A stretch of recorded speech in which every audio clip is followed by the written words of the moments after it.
Good evening, everyone. On behalf of the Rohini Nilekani Philanthropies, welcome to the session Citizenship as a Service. The aim of the session is to deep dive into the role of technology in enabling active citizenship. What is the opportunity it offers, and what are its limitations and exclusions? These are some of the themes that we will try to uncover in the session. Before we begin, just a few housekeeping rules for the audience. There are two windows or tabs to your right. The chat window for conversations on topics being discussed. We encourage you to use the chat window as much as you can. And the Q&A window explicitly for questions that you may have. Ask your questions throughout the conversation and note that the questions can be upvoted as well. We hope to run the session for 50 minutes, and for the last 10 minutes, we hope to take the most upvoted questions and direct them towards the speakers. With that, let me hand over to our moderator for the session, Sarayu Natarajan, founder of the Apti Institute, to introduce the speakers and to take the session forward. Over to you, Sarayu. Thanks very much, Yash, and thanks to everybody for tuning in. I know I always say this, but it's 5 p.m. on a Saturday evening, and there are very many other things you could be doing. So thank you for tuning in, and thank you for your attention. I am Sarayu. I'm the founder of Apti Institute, and we are a public research institution that looks at the intersection of technology and society. And I'm very, very excited to moderate this conversation. I was just saying to Aniket a few minutes ago that we were on a panel similarly last year at the difficult end of the panel, and fortunately now I get to sit here and listen to what will hopefully be a wonderful conversation. So thank you to the panelists for doing this. My excitement in this topic is both personal and professional. I've always been excited by the idea of citizenship, but also since I'm very interested in politics, I find citizenship to be a very exciting, very dynamic idea that is evolving. And indeed, in a certain way, it's almost the only real thing that you can see. The professional interest, of course, is very deep as well. For us, our interest in governance, in the intersection of governance and technology, makes citizenship very important and very exciting to think about. But also, increasingly, we've realized, particularly with the intersection of technologies, that citizenship is this big horizontal idea and something that's very relevant in making good happen in several domains. So whether it's health, whether it's governance, education, citizenship is a key driver for good things to happen. The intersection of technology is also very, very important to think about here. What it does, like this session itself, is enable democratize access, so enable people from all over in very many contexts to participate and to engage. But what it can also do is end up exacerbating or re-entrenching divides. And being conscious of that is what we hope to sort of bring out a little bit more in this conversation. What's also exciting, particularly recently, is the growth of a civic technology space, and particularly led by bazaar actors, firms that play a role in developing technologies and implementing them in communities, in finding ways to bridge the gap between the citizen and the state. And this, again, brings with it its own benefits, but also potentially harms. And so this intersection of technology and market and the effects it can produce, the good it can bring, as well as some of the risks, is what we'll try and talk about a little bit over the course of this conversation. But also, so that we go into the next decade, the 2020s, thinking of more resilient, more robust ways and being aware of some of the nuances of it. So a quick introduction of our panelists. The detailed bios are in the chats, but we are joined by Anisha Gopi, who is a team lead at Nyaya. Anisha and I go way back, so if this sounds like a banter session, please forgive us, but Anisha and I went to college at the same time. Viraj is the CEO of eGovernance Foundation. We do quite a bit of work together and hoping to pick up some of the threads of those conversations in the rest of the session today. And then, of course, we're joined by Aniket Diogar, who is the CEO and co-founder of Haktarshak.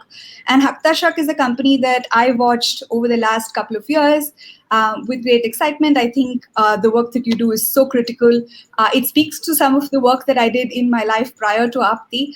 So I am very excited to hear from you, Aniket, again, and to see what has happened over the past year as well. Welcome to our panelists. Just jumping straight in, one of the things that we keep talking about and keep hearing about is some of the benefits of technology, and would love to dig deeper into this question with each of the panelists in turn. But what has technology done for citizenship that was not possible 10, 20 years ago? And love for that thought around technology and the intersection with markets, and like that whole new space that seems to be emerging. What is now possible that wasn't possible a decade or two ago? And I'd love to hear from the panelists in turn. So Anisha, I'd love to hear from you about how that manifests in the space of justice, and then over to Viraj and then Aniket. Over to you, Anisha. Great. Thanks, Sarju, and hi, everyone.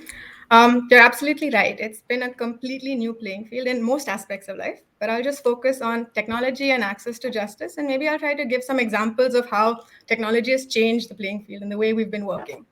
So basically, technology has played a huge role in democratizing access to information, creating awareness about rights and empowering people to enforce them. And this is great because it enables engagement with the system and then, of course, active citizenship. And as Saryu mentioned, or it'll be in our bios at least, so I work with Nyaya, which is an open access digital resource that basically simplifies laws and provides actionable legal information. So now with regard to our work, we have over 500 million smartphone users in India, and which means we have a much, much wider reach than we did like 10 years ago. So say for 15 years ago, we wanted to do a legal awareness program. And Sarayu and I in law school used to do a lot of these. It would take most of our day. We would go to like this village on the outskirts of Bangalore and then spend our whole day there speaking to say 30 women. And then we'd come back and say, wow, that was a lot of impact. We've changed. I've given them so much information. Today, I can sit on my couch, record this video, and then I can get it translated into 9 different regional languages with the help of this great legal translation tool called CaaS. And then this content has the potential to reach, say, hundreds of people in rural India via the IVR radio channel run by fantastic organizations like Gramvani. Thousands of people will watch it on our YouTube and social media channels. Hopefully, they'll share it on ShareChat and on WhatsApp. And then if I'm lucky, a young person will take it, summarize it, point to different points in it and make a reel out of it, and it'll go viral. And then by the next morning, I have 1 million viewers. So obviously, the number of people who we can reach has increased exponentially. And even though there is, of course, a large segment of the population that has been excluded by the digital divide, it's still a lot more than the English-speaking audience that we used to have, which makes just 10% of the population who could initially access this legal information.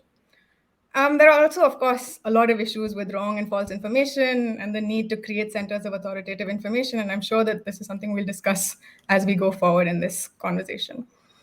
Developments in technology have also made mobilization possible like never before. So both in person and online, and just not just in the form of resistance like in the farmers' protests, but also coming together to help during the pandemic. And again, if I'd use an example from our work, on a Thursday, when the second wave hit India and it was moving from the cities to more rural areas, we said, okay, we need to do more. So we said, let's launch a WhatsApp helpline where people could send us voice notes with their legal problems and we'll try to help. By Monday, the helpline was launched, and we had over 200 lawyers and law students who were volunteering their time from 21 states. I mean, this ability to be reactive and dynamic and fill gaps is such a huge benefit. 20 years ago, by the time we mobilized the resources, the need would have changed. So, I mean, this is a great way that things have changed, and technology plays a huge role in this. It's also made collaboration much easier. The world is a smaller place. We can work across continents and learn from others real time instead of reinventing the wheel. So we don't have to make the same mistakes. Like today, I can see that Haktarshak has done all of these things and not look through some annual report somewhere in some library and say, okay, I don't need to make these mistakes. I can learn from them and move forward. And that's amazing. It's also helped a lot with legal research and policy decisions.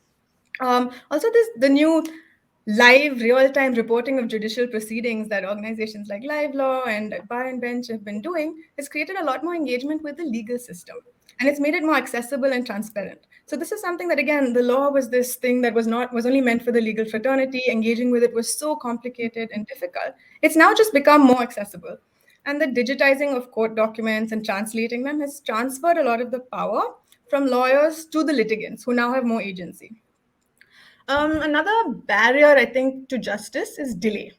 I think an average case in India could take almost 4 years to be resolved. So tech solutions can help with that a lot by taking the burden off the courts. Like, there are online dispute resolution forums. There are a lot of things that can be done. It can't, of course, replace the judges who actually need to sit and provide their inputs, but it can smooth the process along further.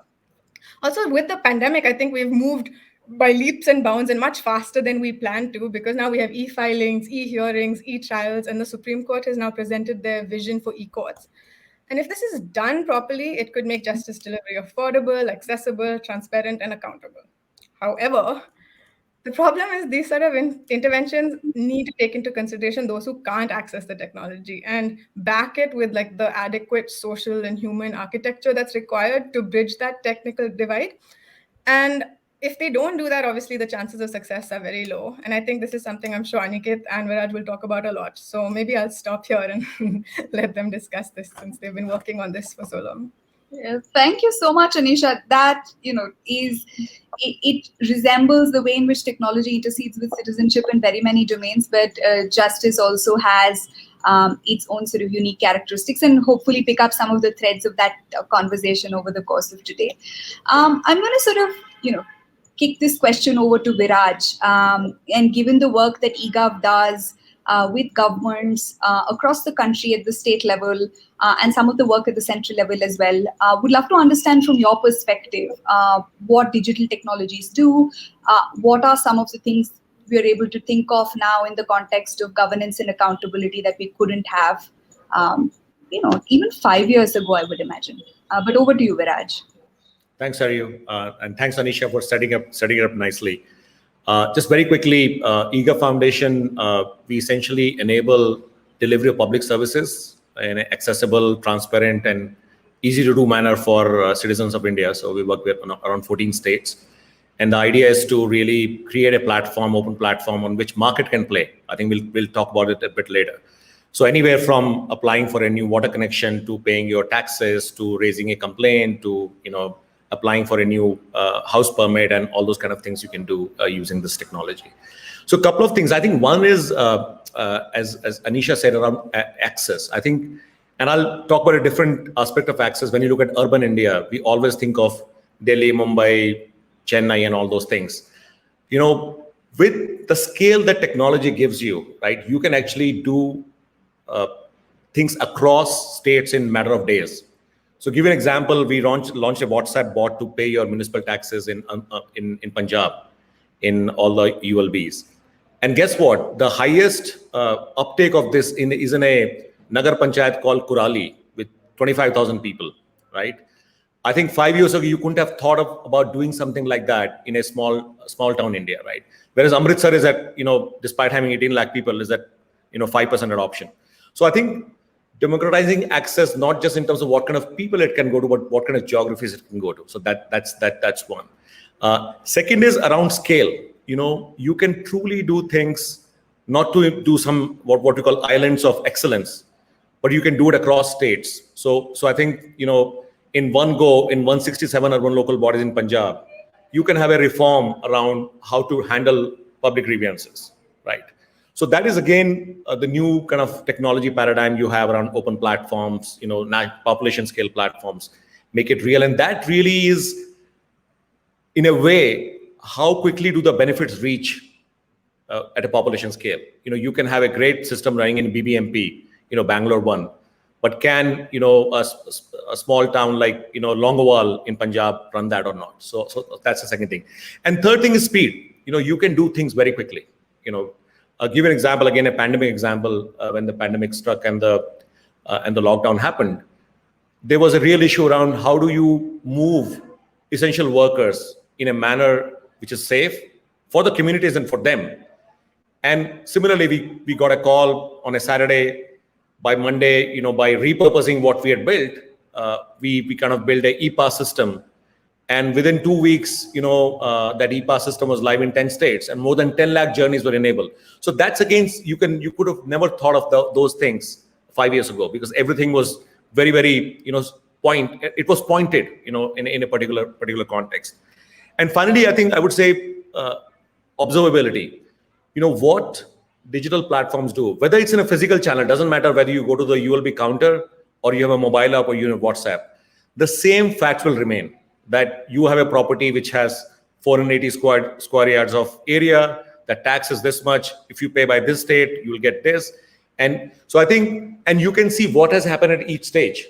So if you have to go back and say, okay, who approved this particular map, you can actually go back and see at what point in time that event was recorded. So that is, again, very powerful, both in terms of creating transparency in the system, but also for the government to kind of create data which is reliable, to make decisions which are based on data, not just in terms of anecdotes. And final thing I'll say is the capacity of the government. I think we forget that the world has moved to 21st century, but a lot of parts of government are still in, a paper-based methodology. So I think giving that capacity, and we talk about government capacity is a lot, but we've realized that, we did a survey in Andhra Pradesh when we spoke to the municipal employees, and we thought they'll not like the platform. But they said they love it because they save 19 hours a day, 19 hours a week on their work, because they've got the tools to do their jobs better. So I think all those things have become possible because you can do things at scale and speed. Over. Oops. Thank you so much, Viraj, and completely resonate and all that you said. I'm going to now move to hear from Aniket, because some of the work that you do is truly unique. It's at the intersection of the citizen and the state, and being able to sort of bridge that gap. And would love to hear from you in terms of how that's transformed access to the state more broadly, particularly for underserved communities. Over to you, Aniket. Thanks, Rayu. So I think when we started, working on government schemes access and Hakdarshak, we use technology and field entrepreneurs, women entrepreneurs, in terms of delivery of schemes in two majorly rural areas and underserved populations. And we built a sophisticated rules engine to begin with, and then we quickly realized that that's not really working, because information was a big gap. But then other gap in all the technology that is there, it's to whom are we building, for whom are we building it for? That's really, really important. And I think when we look at the end user, there is always a person required to handhold and help. And that's the nature of the kind of people we are solving these problems for. And I think that's where it's very important that technology is to be looked at in a very subjective way. For us, a complicated algorithm, an engine which is mapping to different products and platforms can be technology. For someone in rural India, a simple SMS is also technology. A simple WhatsApp message is also technology. An IVR phone and some IVR message is a technology. So I think how we are using technology for delivering welfare in different means for whom is really, really important. And that's where we have seen our work kind of evolve. Rather than building and looking at the platform as the product, we are looking as our Hakdarshaks as the product. We are building the product for them, for our women entrepreneurs to then take it to the community. If it works for them, then the scheme delivery will happen, because the people are taking up the schemes basis them, not necessarily because of the schemes itself. It's the information delivery that is happening. Yes, it comes out as an eligibility criteria, but it's that women entrepreneur who's from that community, from that village, who's able to tell them, yes, you need to take up that scholarship, that pension. If you apply for this certificate, you'll get this benefit. So I think more and more, in this space, I believe that we need to look at, really step back and think, for whom are we building it? And different technologies and different platforms have uses for different kind of users. But in our case, I think that connect to the last mile, we have really seen that in the kind of users we want to impact, we really want to have that filter of that service delivery agent. And that's where we have really worked on a lot of aspects in terms of not only simplifying it, but also listening from the ground on what is working, what is not working. Obviously, I think completely agree with Anisha and Viraj in terms of how it is. Technology is the only way to scale. In a country as large and as diverse as ours, it also leads to a lot of democratization of information, giving an equal level playing field. But I still feel that we need to think of technology as not as a one fits all solution, which ends up happening. How can we kind of make it a much more decentralized process, but also a very diverse bit in using for different use cases. I mean, a simple example, right? Like we were pushing schemes for MSMEs since last year, and since you were asking me what had changed, this is one of the new things that we started doing. And for small businesses, we were doing a simple government application of an Aadhaar card, right? And when we started working with some transgender communities, where we wanted to see how they can become entrepreneurs, they don't even have an Aadhaar. So whatever technology solution you can build, and you can build a massive UIDI system, until we also work on the level of policy advocacy, the middle layer, in at least understanding and addressing some of those issues, then it becomes, I think, a little difficult. So I think that in terms of the same technology being used for the in a one fit all solution is also, I think, on the ground sometimes doesn't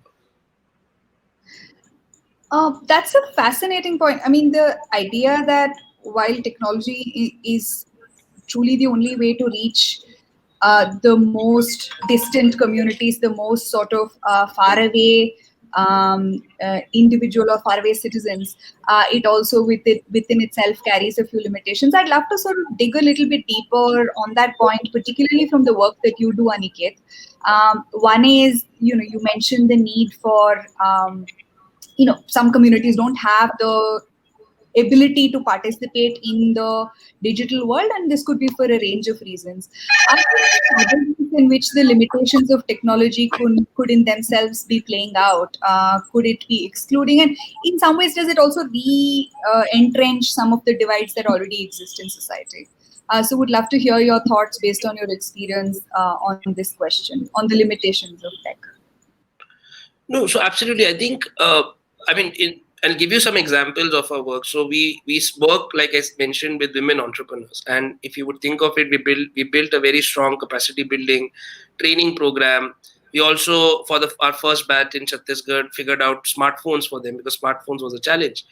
But then we saw a massive drop, right? These are entrepreneurs who go back to the community and help citizens get access to schemes. Now, the challenge there was that we didn't count for the patriarchal issues in the communities, because even when we got them the smartphones, they were not the first ones to get it in their house, because they were last on priority and they would get the feature phone. So I think it's absolutely right that today we have a telecom industry and an internet industry which spreads across the country. You would not find any district or village probably which does not have access to basic internet, 2G, 4G, or at least 2G.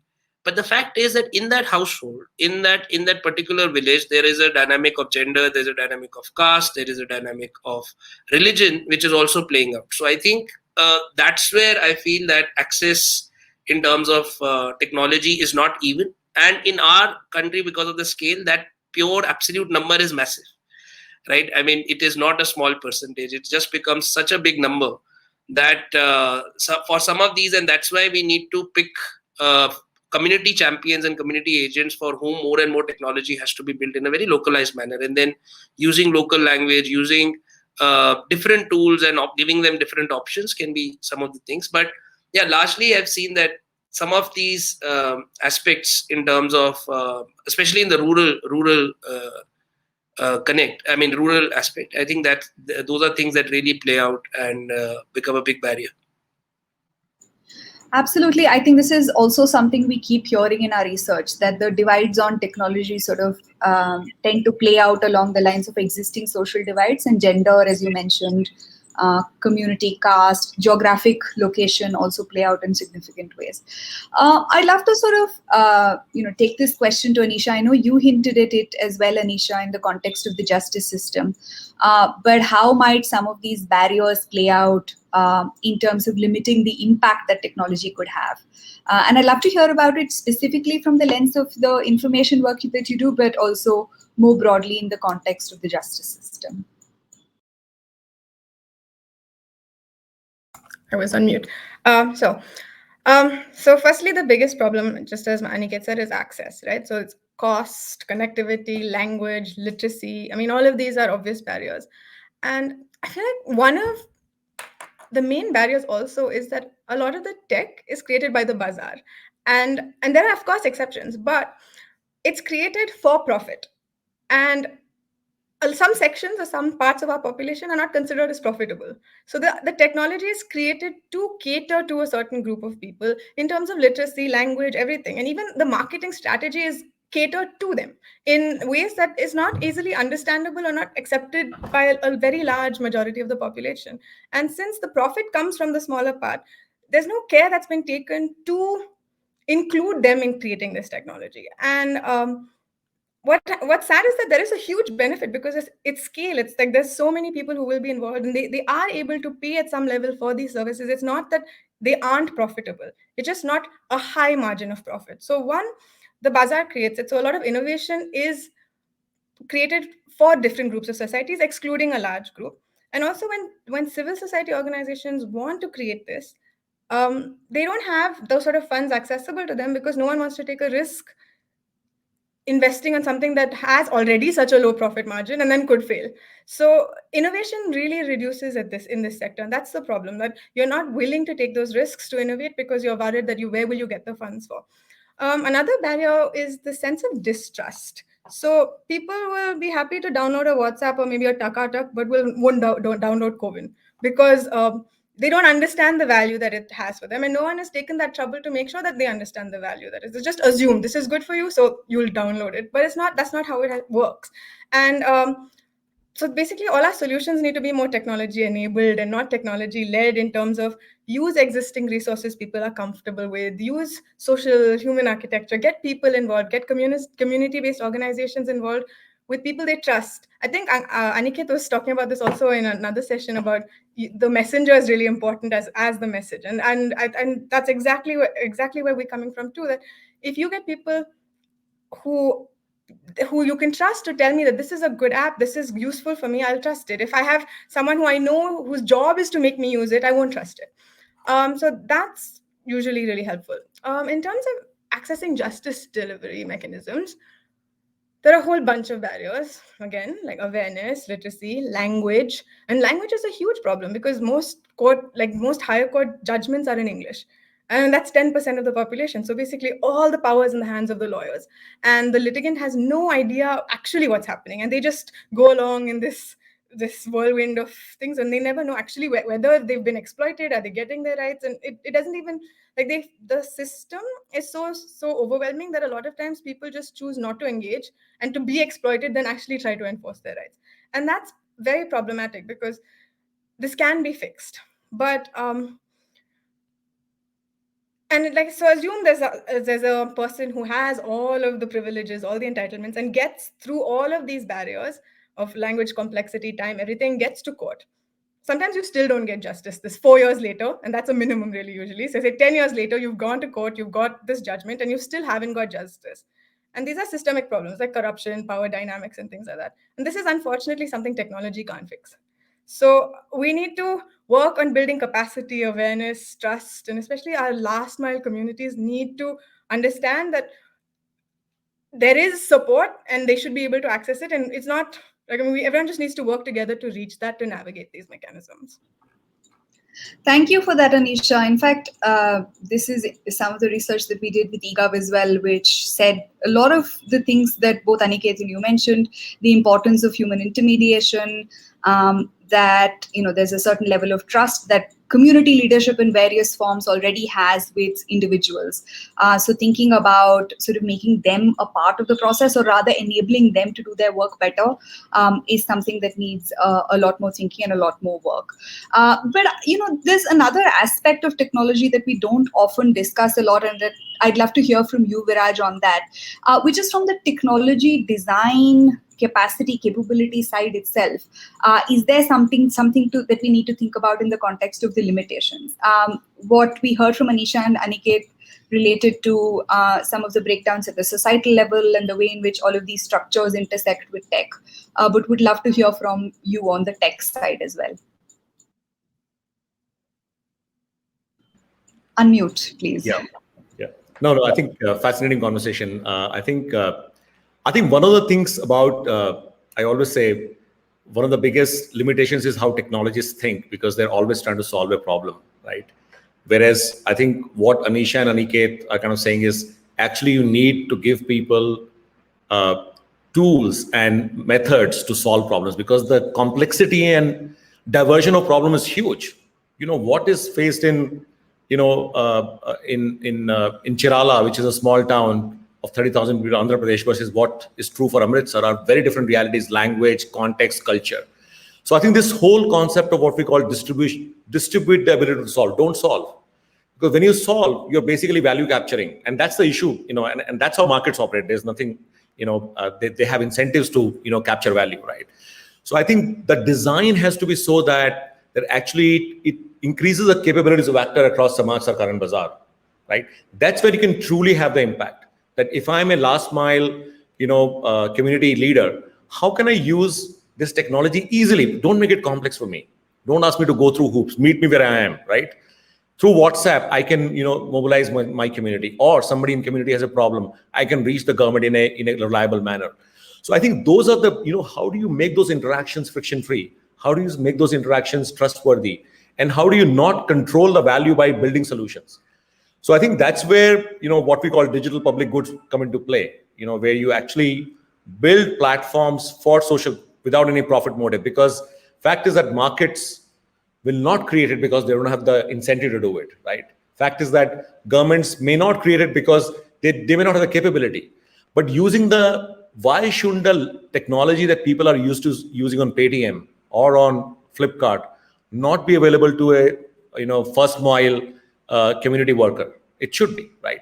So that's where what we call designing interoperable, open public digital goods is extremely important, because that can set in motion things that you haven't thought about today, right? For example, when I gave you the e-pass example, we never thought 4 years ago when we started designing Digit, which is our kind of public digital good for service delivery, that this could be used for e-pass. But the ecosystem came together, from Unilever to P&G to kind of FICCI to the ministry, and saying, let's design it together, right? And that's when the magic happens, when the cost of coordination goes down. Second thing is, you need to make sure you absorb complexity. Don't make it complex. And both of you alluded to that. I think sitting in Bangalore, we've got a San Francisco design ethos, right? Whereas somebody who's on ground, they need to really, to make it simple. So one of the roles of technology has to absorb complexity and make it easy. That this is not hard. You just have to go on WhatsApp and do this missed call, and you'll be able to access the service.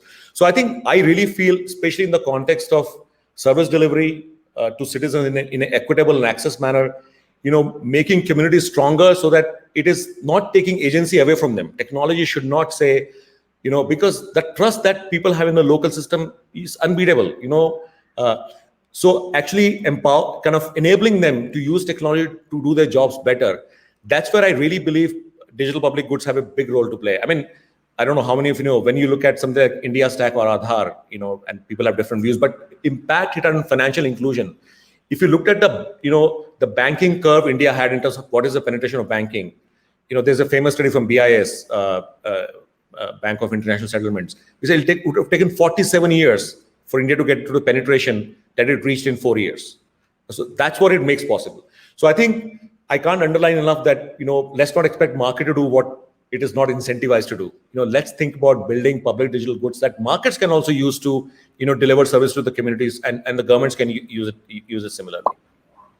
Right. Thanks, Viraj. That drops off at a very interesting juncture. So I'm going to sort of pass it on to hear from Aniket, because one of the things that we hear very often in the context of digital infrastructures more broadly is the idea that civil society can fill a gap. And this is interesting, but also carries with it certain connotations of what one can expect civil society organizations to do. And I'd love to hear from Aniket, reflections on this. What could the role of civil society in the context of technology, access, citizenship be? And how might that play out? Over to you, Aniket. Though I wonder if you've frozen for a second. I think we might have lost Aniket, and his signal shows red. Is that you? Right, I'll pass the question over to Anisha, and then maybe once Aniket is back, we could sort of hear from him on this. But Anisha, on this role of civil society, I know we've had a broader discussion on this question. What is the role civil society can play in the context of filling the gap between citizen and the state, and how might how might we think about some of the boundaries around this engagement? Sure.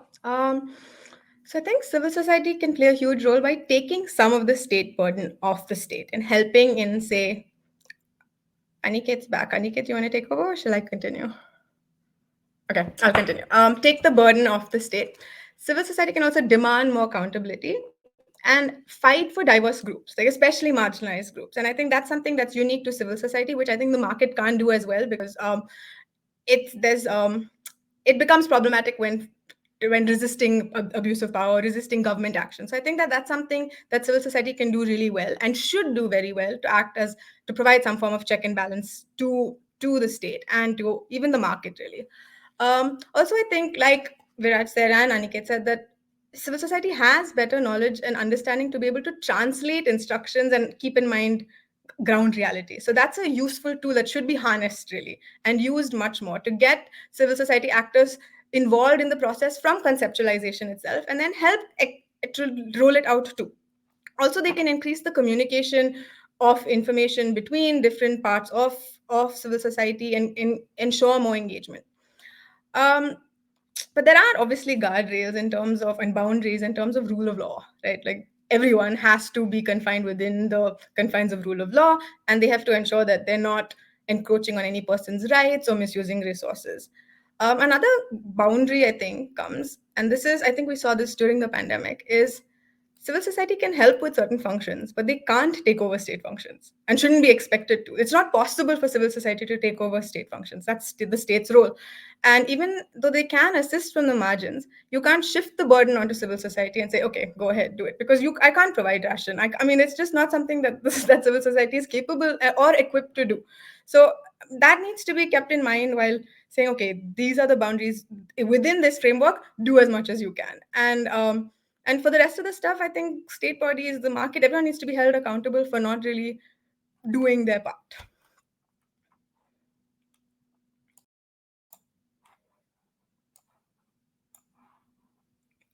I think you're on mute, Saryu.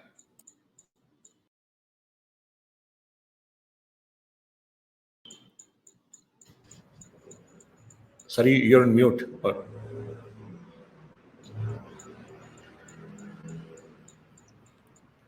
Hi, am I audible now? It's 2021. I still haven't figured out how to toggle the mute and unmute button. But that's a very interesting point that you make, Anisha. While civil society can play a role in sort of advocating the cause of certain communities, they cannot be expected to fill in the gap that the state leaves. But I'd have to sort of take that to the broader, and some of the things that you also said earlier on the limitations of some of the market mechanisms where there are no profit pools, the market does not go. And I'd love to hear from Viraj on some of the reflections around the eGov. I hesitate to say business model, but the eGov model, and digging in a little bit deeper into the question of public goods as well. What were the choices that drove this approach from the back end, and how do you think about framing the question of citizenship and agency in that sense, in the way that you do your work? Yeah. No, I think 2 or 3 things. One is we were very invested in making sure the impact is at scale and speed, because when you look at delivery of public services in India, there's a lot to be done. So I think that was the main reason why we are an 18-year-old organization. For a good part of our lives, we were a solution builder. We work with governments and build solutions in urban governance. So 5-6 years ago, we kind of started thinking, and we were like at 100 ULBs at that point in time, in terms of that this is really going to take a long time. So main thing was that we thought about what would make it go at scale and speed. And that's why this whole concept of how do you involve Samaaj, Sarkar and Bazaar in solving this, rather than trying to make it your own, mission to solve. What Anisha was saying, it's not, government job is to deliver services, right? But you can kind of increase their capability so that they can build it better from a digital point of view. So I think that was the main reason why we thought about taking an approach where we said we'll build a digital public good, we'll invest behind it and build it so that it's truly open, it's truly interoperable. People can build on top of it various solutions. But I think what was critical was the shift we made to becoming not. I mean, tech is not the answer. I think what you can do with the tech is the answer. And one of the roles we took on was to actually say, how do we create imagination? How do you enable people? Okay. And that is advocacy, and whatever word you want to use for that. But that is really making it real for people, not saying, hey, we've built this platform, come and play. It doesn't work like that, right? So I think we spend a lot of time, working with governments and evangelizing why this is a good way to solve your problems, why this is a good way to run programs for public service delivery. Similarly, we spend a lot of time with the, private players. We have 20 plus partners, right? We're saying why, when the next RFP comes for this kind of a thing, you should use our platform and we'll be there to support you and enable you. So today, almost 40% of eGov is in this orchestration and enablement kind of an area, because just building technology is not good enough. You have to make it real and you have to show the benefits to people, say, this is worth taking risk, right? Because it's very easy to go to SAP and IBM because those are safe bets, right? But if you're making a new bet in using a public digital good, you have to really invest behind that and say, this is how it works. So I think I would say in last 3 years, that's the realization we had, that we need to become a enabling organization rather than building a tech builder. Of course, we'll build tech. And that has been a real shift in terms of, and that's when we really started scaling up. Today, almost 9 partners are working with, 10 states, taking this platform and building stuff. There are 20 different solutions being built. So it's truly becoming owned by the ecosystem. I mean, we still have a lot of work to do with the community actors. I think we did our first program. Tomorrow is being launched with the Reap Benefit. Their Solve Ninjas are going to use, their community players, Solve Ninjas will use our chatbot to, connect with the municipalities. But I think on the orchestration of the citizens and government working in a trustworthy fashion, programs being driven by the same money, the public money being used more judiciously, in programmatic sense, with the collaboration of Samaaj and Sarkar and Bazaar. I think we made some good progress. Right. I think Aniket's back, but while we wait for him to settle in, I'd like to sort of dig a little deeper into one question that's been sort of, there are some early strands of discussion around it. Anisha, would love to hear from you around this question of the justice system more broadly in and of itself. Is there something that's exceptional about this space? Just given that, very many aspects of justice delivery are so closely linked to state function. And, is there a nuanced approach that one needs to think about here, and would love to hear your thoughts on that. Aniket, we'll just hear from Anisha and then come back to you, because there was a couple of threads I think we'd love to pick up. Okay. I'll be very quick. I mean, this is a very complicated and very nuanced question. And I think that the whole point of the justice system is that no one should be left behind, right? And the judiciary enforces the rule of law to keep the Sarkar, Samaj, and Bazaar in check. So they're expected, I mean, the judiciary is expected to be the guarantor of constitutional norms. So, and none of the Sarkar, Samaj, or Bazaar will not be able to thrive in the absence of rule of law and stability. So to do this, the judiciary requires to be independent. It needs to be separate from all of these three. And that puts it in a unique position, because then who holds the judiciary accountable?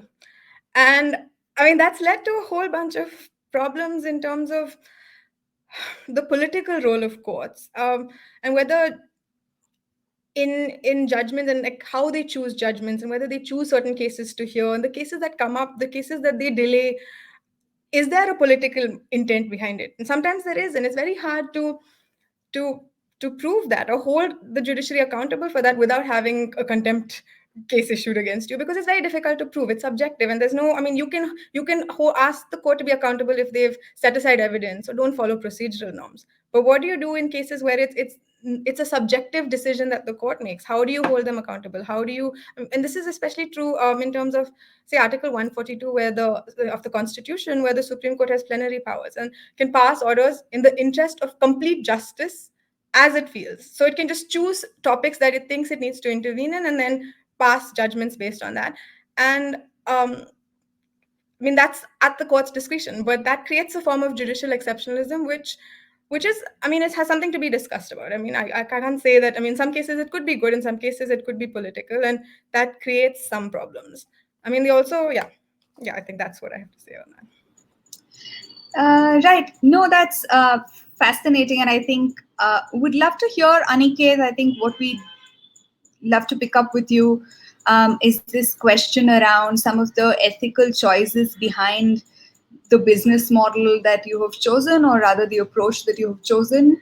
How some of that links back to how you think of the limitations or the opportunities that technology affords, which you've spoken about a little bit, but specifically also some of the sense around what the market can do. Aniket, if you're here, I'm just going to give it a moment in the hope that we can hear from Aniket. You're on mute, Aniket, in case you're speaking.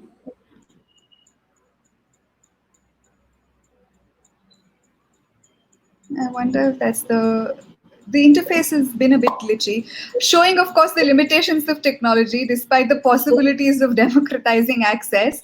But maybe this is also for us to sort of bring this session together and think of some of the opportunities, which is what we started it. So bringing the session to a full circle. Would love to hear from both of you, Viraj as well as Anisha, what you look forward to with most excitement over the next few months for sure, but over the next decade, particularly from the framing of resilience. How do you think about resilient societies, and how can technology be that enabler of it?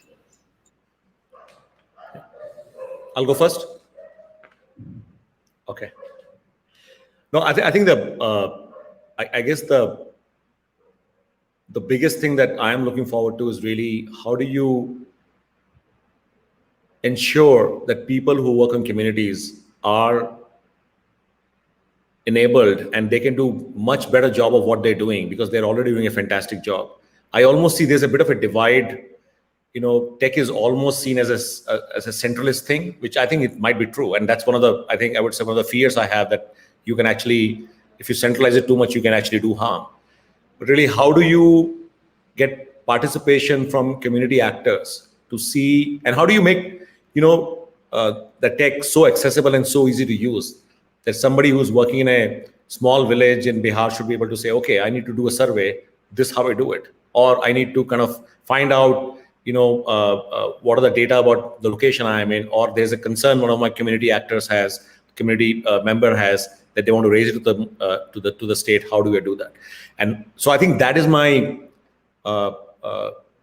that'll be really cool if in 4 or 5 years we have millions of community actors who are actually using digital tools to do their jobs better, not to replace what they're doing, because that's irreplaceable. And that's where the balance between Samaj, Sarkar and Bazaar need to come through, because I think a lot of times Samaj is the last to adopt these things for various reasons. And I think there are systemic barriers that we need to think about. There are simplification tasks that technology has, and the whole evangelization and advocacy. So I think that's what keeps me excited about what I'm doing. Thank you so much, Viraj. So excited to see the next 10 years of eGov. Anisha, would love to hear from you. What is exciting? Technology in justice is very much nascent, very early stages, and it's sort of popping up in various aspects of legal practice as we know it. And would love to hear what you think is most exciting about this space.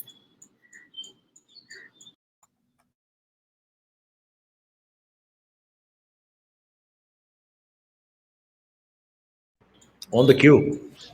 Did we lose Anisha as well? Sorry, I'm back. I think it's just you and me, Viraj. But if I may speak for Anisha momentarily, I think Saryu is a button which is kind of making people disappear. Viraj, you're the tech man, not me. I'm all about citizenship, so I'd be giving more buttons for people to participate. No, sorry, I'm back. I'm sorry. Anisha, I would love to hear from you on what's exciting to you. Yeah.